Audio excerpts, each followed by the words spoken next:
So now let's move on to the distributive property. So इससे पहले वाले video में हमने देखा कि क्लोजर प्रॉपर्टी एडिशन में, सब्सट्रैक्शन में, मल्टीप्लिकेशन में एंड डिवीजन में अप्लाई होती है। ये हमने पिछली वीडियोस में देखा है। एंड क्यूमुलेटिव प्रॉपर्टी एडिशन में अप्लाई होती है, सब्सट्रैक्शन में अप्लाई नहीं होती है, मल्टीप्लिकेशन में अप्लाई होती है एंड डिवीजन में अप्लाई नहीं होती है।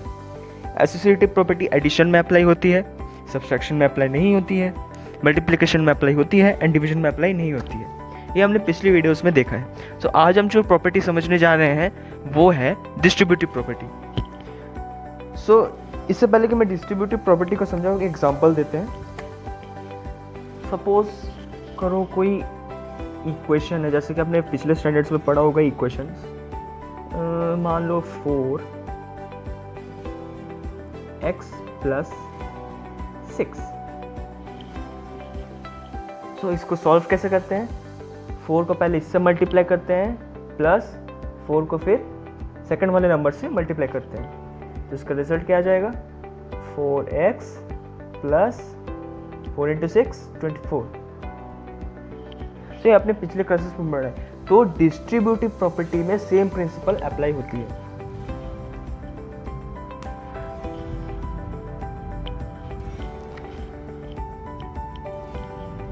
Let's say for addition,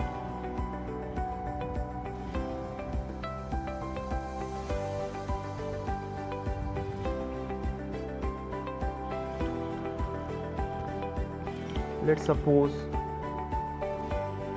a upon b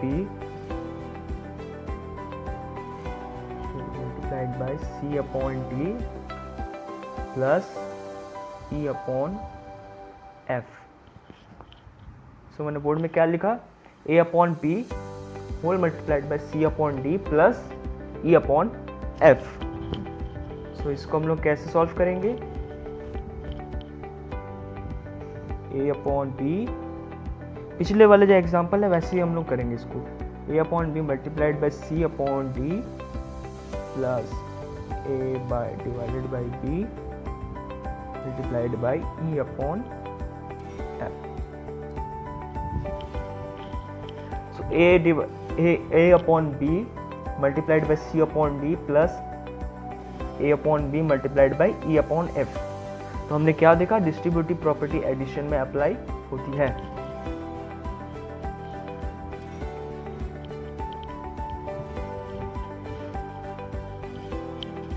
अब सब्सट्रैक्शन की बात।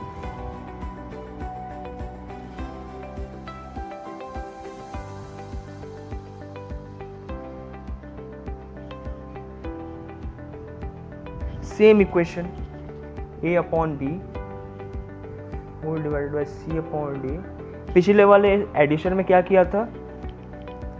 प्लस, तो इधर हम लोग करेंगे, सब्सट्रैक्शन है तो माइनस e अपॉन f। इसको भी सॉल्व करने का सेम प्रोसेस है। a upon b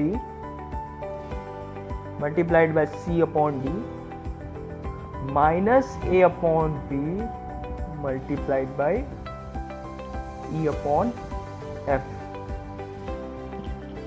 So a upon b multiplied by c upon d minus a upon b multiplied by e upon f।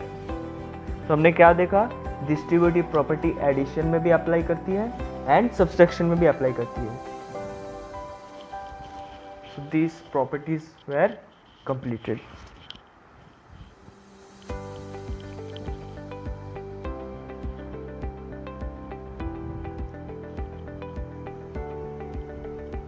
सो हमारे इंट्रोडक्शंस कंप्लीट हो गए हैं एंड प्रॉपर्टीज कंप्लीट हो गए हैं। एक छोटा सा चीज आपको समझाना चाहता हूँ। सपोज करो ये एक इक्वेशन है a माइनस b। तो क्या हम इसको माइनस b अपॉन a लिख सकते हैं, प्लस a लिख सकते हैं? यस, क्योंकि देखो माइनस b पहले आ गया, मतलब माइनस b इसके पहले कुछ नहीं है, मतलब एडिशन, तो प्लस a। तो इसको हम लोग ऐसे भी लिख सकते हैं। इसको याद रखना, क्योंकि ये जब हम सम्स करेंगे तो ये बहुत यूजफुल रहेगा।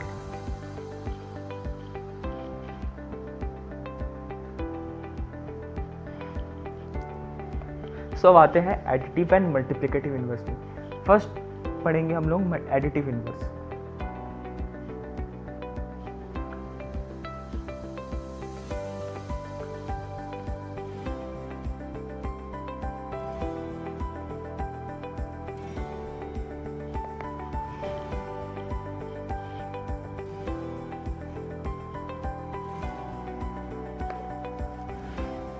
सो किसी भी रेशनल नंबर का एडिटिव इन्वर्स क्या होता है, उसका जो साइन होता है उसको रिवर्स कर देने से ही उसका एडिटिव इन्वर्स निकल जाएगा।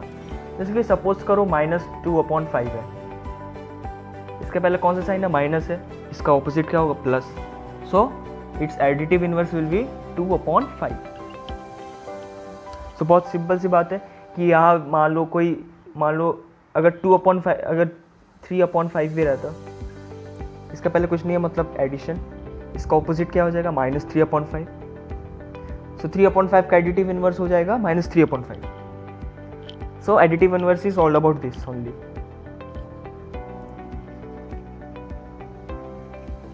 अब मान लो कोई एक नंबर है, सपोज होल नंबर से 2, तो इसके नीचे कुछ नहीं है मतलब 1, ओके। तो इसका एडिटिव इन्वर्स क्या हो जाएगा, -2, बिकॉज साइन इसके पहले कुछ नहीं मतलब एडिशन, एंड इसका ऑपोजिट हो जाएगा सब्सट्रैक्शन, तो इसका एडिटिव इन्वर्स हो गया -2। So additive inverse is all about this only.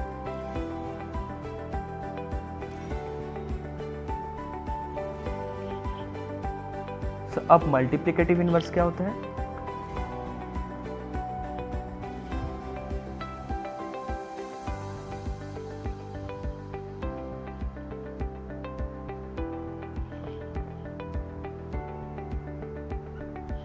Multiplicative inverse क्या होता है, किसी भी रेशनल नंबर का मल्टीप्लिकेटिव इन्वर्स, उसको हम जब रिवर्स कर देंगे वही उसका मल्टीप्लिकेटिव इन्वर्स हो जाएगा। लेट्स टेक एन एग्जांपल, जैसे कि 4/6, this is a rational number, इसका रिवर्स क्या हो जाएगा, 6 चल जाएगा न्यूमरेटर में एंड 4 आ जाएगा डिनोमिनेटर में। तो इसका मल्टीप्लिकेटिव इन्वर्स क्या होगा, 6/4, ओके। तो किसी भी रेशनल नंबर का मल्टीप्लिकेटिव इन्वर्स उसके न्यूमरेटर एंड डिनोमिनेटर को रिवर्स कर देने से ही उसका रेशनल नंबर, उसका मल्टीप्लिकेटिव इन्वर्स आ जाएगा। लेट्स मान लो कोई ऐसा नंबर है, होल नंबर है, जैसे कि 3, तो इसके नीचे कुछ नहीं है मतलब 1, ओके। इसका मल्टीप्लिकेटिव इन्वर्स क्या हो जाएगा, 1/3। 1 ऊपर चला गया, 3 नीचे आ गया, so 1/3। This is the multiplicative and additive inverse all about.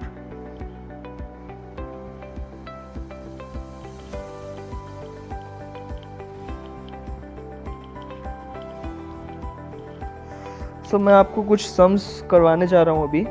आप देखेंगे अपने बुक्स में exercise 1.1, exercise 1.1,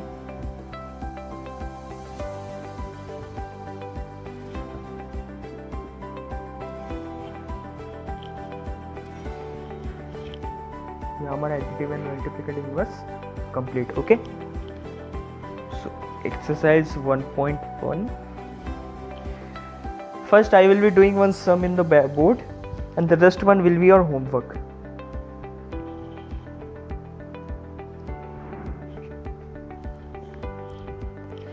The first question is using appropriate properties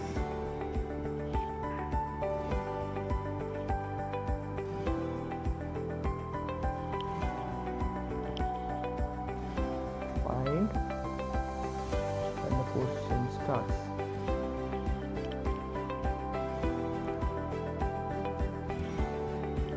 -2/3 multiplied by 3/5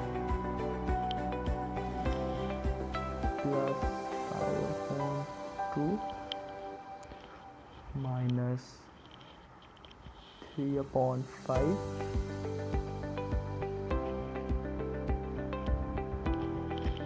multiplied by 1/6 minus 2/3 multiplied by 3/5 plus 5/2 minus 3/5 multiplied by 1/6। Exercise 1.1 का ये first सम है। Page number है 14। Page number is 14।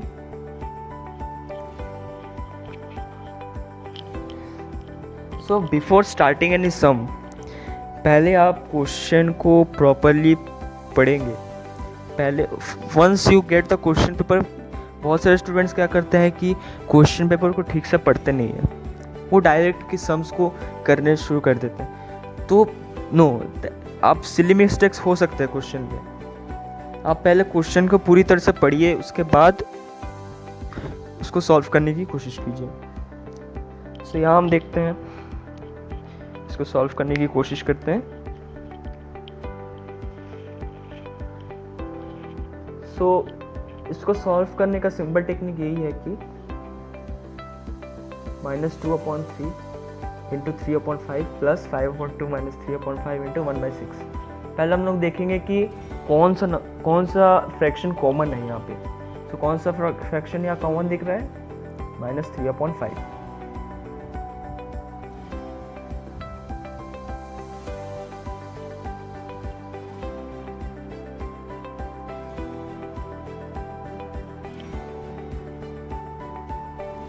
सो यहाँ -3/5 common है।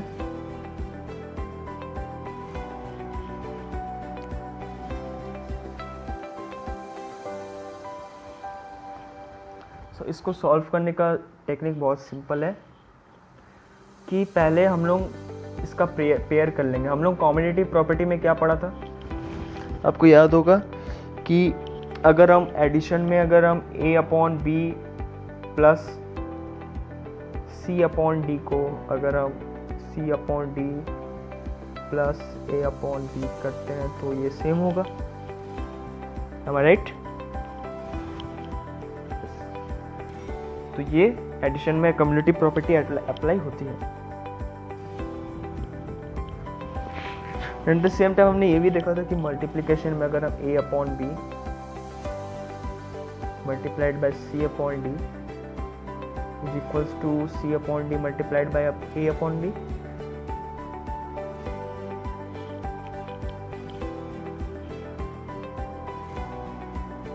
सब हम देखेंगे कौन से पेयर्स कॉमन है, जैसे कि -2/3 multiplied by 3/5 minus 3/5 multiplied by 1/6।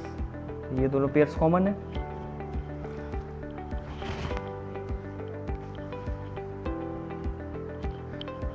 Let's do it.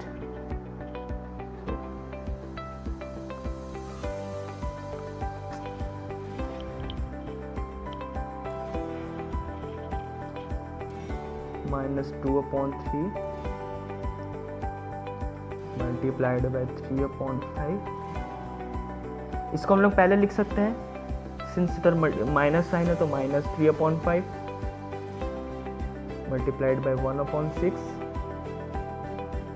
Plus 5/2। तो यहाँ हमने क्यूमुलेटिव प्रॉपर्टी अप्लाई किया। जैसे कि आप देख सकते हैं, मैंने पिछली वीडियो में बताया कि a/b minus multiplied by 3/5 minus 3/5 multiplied by 1/6 plus 5/2। तो यहाँ हमने क्यूमुलेटिव प्रॉपर्टी अप्लाई की।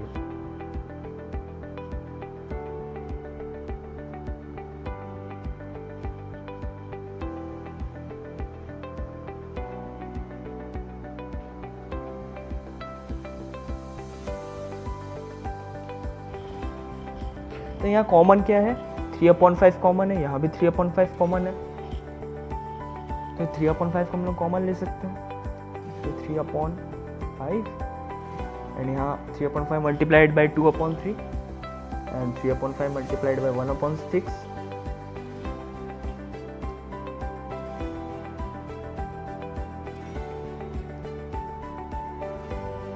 is 2/3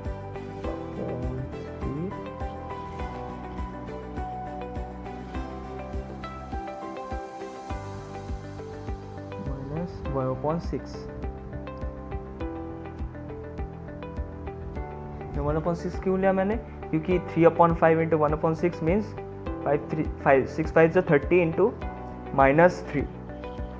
अगर हम किसी भी ऑपोजिट साइन वाले नंबर्स, ऑपोजिट साइंस को मल्टीप्लाई करते हैं, जैसे कि प्लस इंटू माइनस, तो उसका रिजल्ट क्या आता है, माइनस आता है, इसलिए हमने यहाँ माइनस लिया है।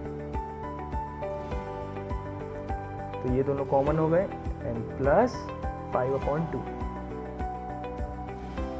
ओके, सब हम इस इक्वेशन को जो ब्रैकेट में है उसको सॉल्व करेंगे।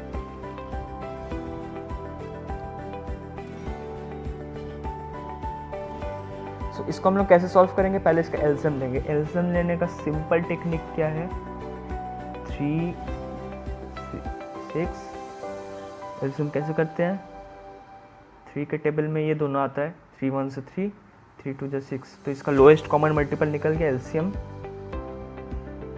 3 इंटू 2 6, तो इसका एलसीएम क्या आएगा, 6। एंड अब 3 के टेबल में 6 कितने टाइम्स में आता है, 3 इंटू 2, 3 2 जा 6, 2, तो हम लोग न्यूमरेटर को भी 2 से मल्टीप्लाई करेंगे।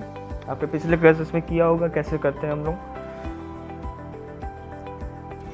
3 into 2 6 and 2 into 2 -4।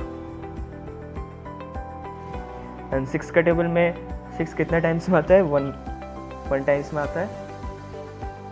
6 1 6 and 1 1 1 and plus 5 -2।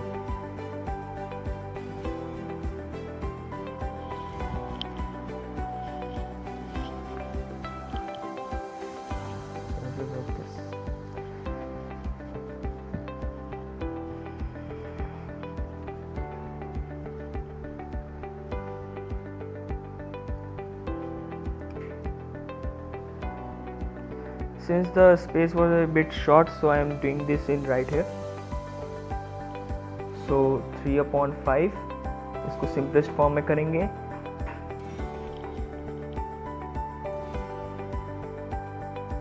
Minus same sign से सेम साइंस है, इसका मतलब ये दोनों ऐड हो जाएंगे। 4 + 1 5, sign will with the minus divided by 6।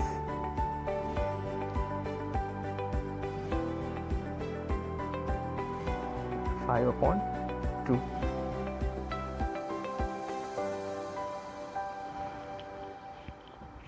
सो यहाँ हमने डिस्ट्रीब्यूटिव प्रॉपर्टी अप्लाई की थी।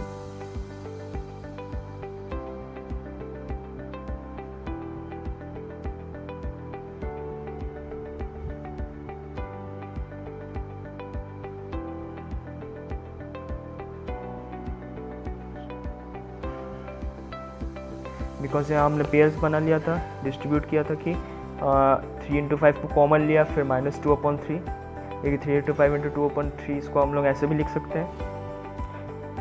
3/5 को कॉमन लिया है, -2/3 इंटू 3/5 इंटू 1/6, मतलब इधर 1/6 को हमने कॉमन लिया।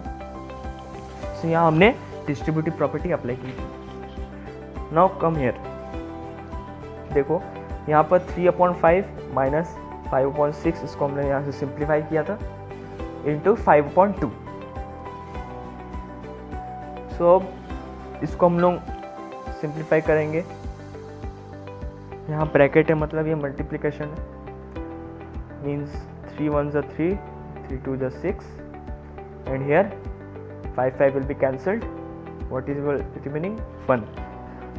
सो 1 इंटू 1 इंटू -1 है यहाँ, बिकॉज माइनस साइन तो हटेगा नहीं क्योंकि ये है इधर, तो -1 divided by 2, it will be plus. Okay, क्योंकि यहाँ पहले भी हमने प्लस किया था, तो -5 प्लस 5/2। अब हमें हमारा यहाँ पर जो डिनोमिनेटर है वो सेम हो गया है, तो हम यहाँ डिनोमिनेटर सेम लेंगे, -1 प्लस 5, -1 प्लस 5 मीन्स इसको हम लोग ऐसे भी लिख सकते हैं, 5 - 1 divided by 2।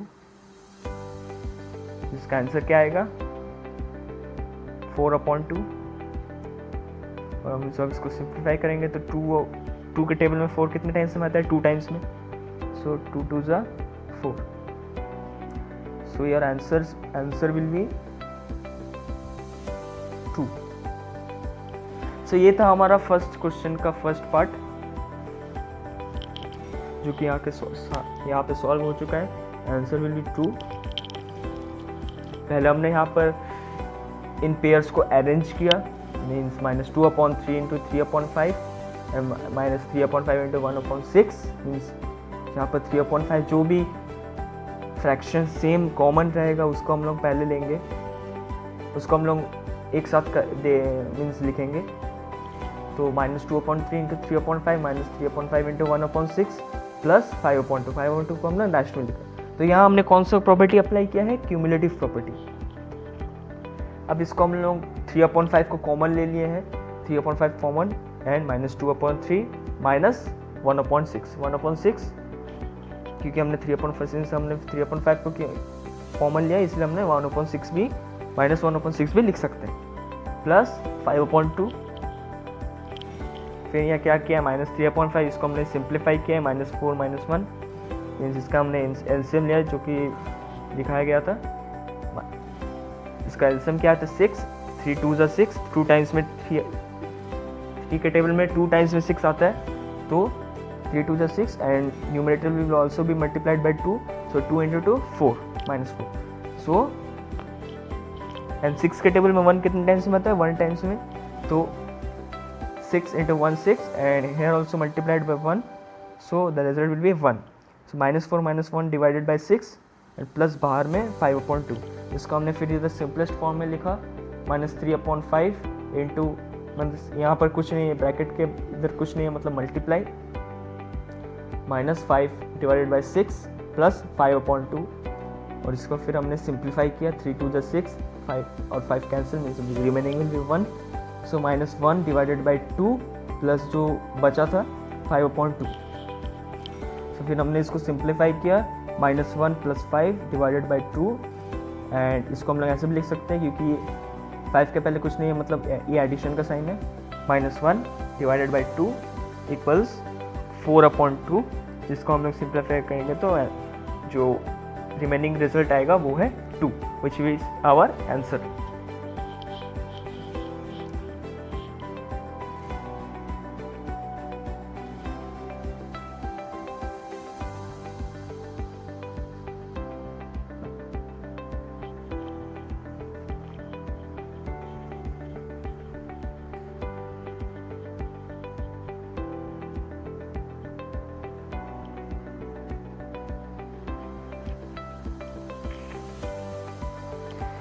So now it's time for the homework.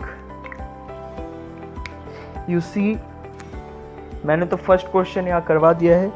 Now it's time for you all to do the second one, means question number exercise 1.1 का क्वेश्चन नंबर 1 का फर्स्ट पार्ट मैंने करवा दिया है.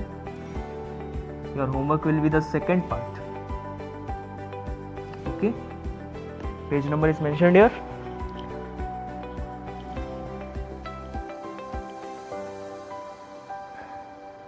And you can also do the question number second, means इसका first part करके रखना and second part करके रखना.